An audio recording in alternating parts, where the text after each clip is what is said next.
The What to Read Next podcast helps you build a TBR of future favorite books. In each episode, Lori and Mean interviews authors and book influencers to recommend books they loved for you to pick up today. If you're an avid reader, always looking for your next great read, then the show's for you. Hi, Diana. Welcome to What to Read Next podcast. Thank you. It's good to be here. So happy to have you here. Tell us a little bit about yourself. My original career was as a journalist, a television journalist, and a web journalist. I'm the daughter of a foreign service officer, so I grew up all over the world. And I write historical romance and historical mysteries. I love this. And so what led you to start writing historical romance and historical mysteries? Like, do you have a passion for history, or was it something else? Like, because it's like unique market to corner. Yeah. Well, it's funny because I didn't start till a little bit late in life. I think I was 40 when I started writing my first romance. And I've always loved writing, but I never thought about what I could write. But I was in the library with my kids, and it was a long line. Those was back in the days when you couldn't self-checkout. Yeah. And there was a romance on the shelf while we were waiting in line, and I started reading it. And when we got to the front of the line, I tossed it in the bag with the kids' books. And, that summer I just got hooked. I mean, I'm one of those people who came to romance late. Yeah. A lot of people get hooked when they're teenagers but for me, I mean, I was fully grown. Yeah. And I must have read 100 that summer. I mean, I was really just obsessed with them, and I loved them. I loved their message. I was totally drawn into to the world, especially historical romance. And by the end of the summer, I started writing my own, and that eventually became Compromising Willa, which was it wasn't the first book I published, but it's not the first book I sold, but it was eventually published. Ooh, I love this. Yeah, so I love history. Yes, I do love history. And as a journalist, I've covered stories where like fact is crazier than fiction. So a lot of my stories are often the seed, the original seed is based on a true story or comes from a true story. So, I mean, that's where some of my inspiration comes from. I love this. I've been reading your latest series, and it's just been like such a treat to get one every year. And like, I need more, So talk to us about your latest series. And first of all, how do you say, is it Marquise or Marquess, or how do you say Marquess. Margaret. Okay. So Marquess Makes His Move. Yes. So tell us about the series, and tell us about the latest book in the series. Well, the series is, when I decided to pitch this is the third book in the series. The series is the Clandestine Affair series. But this is my first OwnVoices series. These characters are of Arab origin, but they move around in English society. I mean, they're English also. Yeah. In this particular book, the Marquess is half Arab. He's kind of an outcast from society because he's not fully quote unquote English, white English. And he goes undercover as a footman in the home of the heroine because it's in the home of a map maker who drew a map that cheated the Marquess out of part of his land. Okay. So he's going undercover to try to find evidence that he was cheated out of his land. What he doesn't know, he thinks the master of the house is the map maker, but the big secret is that it's actually the heroine, the woman of the house, who is the master map maker.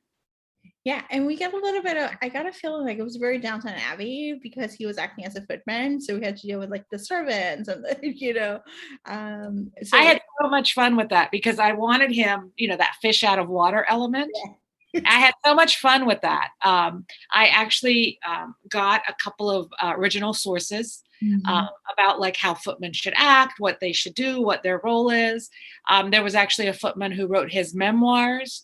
So I took a lot from that. I really wanted him sort of to understand and to be surprised and to realize that these are fully formed people and it's not an easy life. Yeah. Yeah. And it was fascinating as a reader who reads about the society about the time to read about the servants, like from the day-to-day life, like the specifications, like how do you serve, these members of society, and how it's grilling the day work, So Yeah. Yeah. I love, let's talk about the bone setter, the Viscount who The Viscount made me do it. yes. I was like, I had the title in my head, but I was like, I love. I'm terrible at titles. I mean, it's amazing I can remember my own. I'm terrible at titles. Yeah. So we're gonna talk about the bone setter because I really love the fact that she was a working woman, Yes. And I really, so she is, again, she is the Arab, well, she is the English daughter, English born daughter of Arab immigrants. Mhm. And there's a family tradition of bone setting in their family. And so she learns it from her father. And so she is a bone setter. So, and, she, of course, the Viscount comes to see her again. The Clandestine Affairs is because everybody's pretending to be somebody else in this series. There's a lot of that. So the Viscount comes to see her. Now he does have a mangled shoulder because he was in the war and he fell off a horse.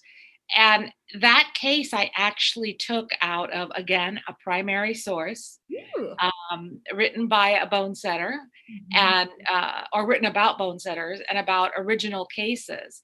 And what was so interesting is that a lot of these people who had dislocations, they just suffered. The regular doctors did not know how to treat this. Wow. Bone setters did, but they were considered charlatans. They were considered kooks and cheats. And so it was a very interesting, I loved giving her that job. And like I said, I often base my characters on real people.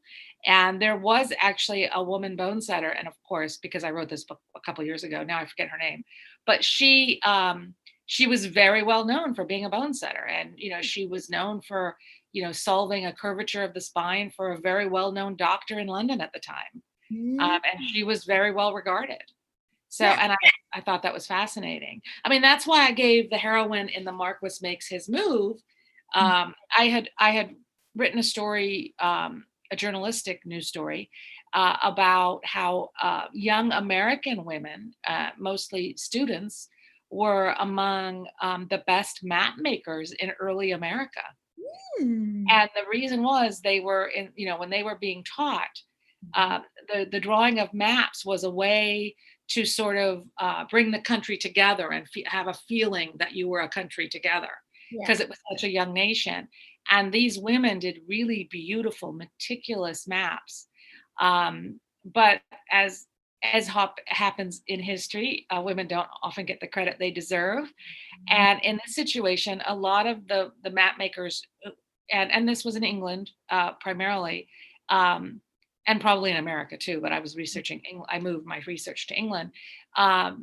They would not put their names on their maps because maps by women would not get as much money. It was thought they would not bring in as much money. So they would often put in their initials on these maps. So that's why I was inspired to make my heroine the map maker, but the master of the house, which is her husband. This is unusual because my heroine starts off married in this book. Yeah. Yeah, I was like, how is it gonna work? It's a very forbidden romance. It is. But I love the fact like there's somewhat angstier books. Like you're looking for a little angsty, a little more emotional. These books are for you, So. Thank you. They are pretty angsty. Thank you. That's true. So, awesome. So switching topics, let's chat about what has sparked joy over the past couple of years. We've gone through some tough times, but it can be music, writing, books, hobbies, whatever it is that may have just joy. For me, what has sparked joy is it's in large, well, one of the main things that sparked joy was still being able to write, right? And but one of the caveats to that is part of what energizes you and feeds you to go to writing is, going to conferences and meeting with readers and meeting with other writers. Yeah. So it was a shame to lose some of that. I mean, that was difficult. I'm doing a lot of yoga, so that has sparked a lot of joy for me. We even emptied out the guest room and made it into a yoga studio. Yeah. So, and actually not having to move furniture makes me do yoga more. Yeah. So, and the whole family's kind of into it now. But so yoga has really sparked joy. It's kept me centered. I mean, I was, for part of the pandemic, I was going to the, to the public, to the yoga studio outside.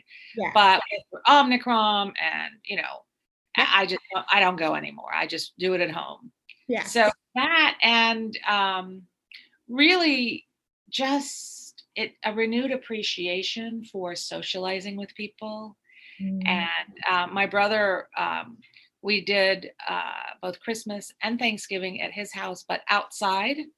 And he built these large fires. And it was fantastic. It was just beautiful to be sitting. And we were just lucky also. We had pretty days. It was like sunny and in the 50s. Oh, nice. And with these fires.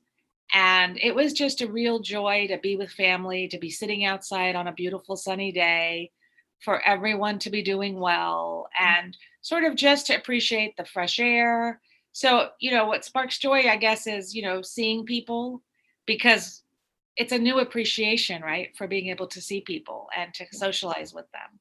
Yeah. Let's see, what else? And so that's pretty much it. The writing. Oh, and one of the things was I have kids in college, and, they were sent home, and, we're doing college from home. So that was time I never expected to have with them, my college kids, because they were home 24/7. We were having dinner together every night. Yeah. Oh my gosh. I don't know how thrilled they were. They probably would appreciate it. Looking back, they might appreciate it. I don't think at the time they'd probably be like, but I wish I was in college, Exactly. So I would say those are the things. Oh, that's a great way to look at it. So let's chat some book recommendations. Do you have any books you recommend our listeners to pick up? I've just finished reading Sarah MacLean's Bombshell. Yeah. And I just love her, and I love her books. And I mean, her book is, I love how they're, it's a female girl gang, and they're just so badass. Can I say that?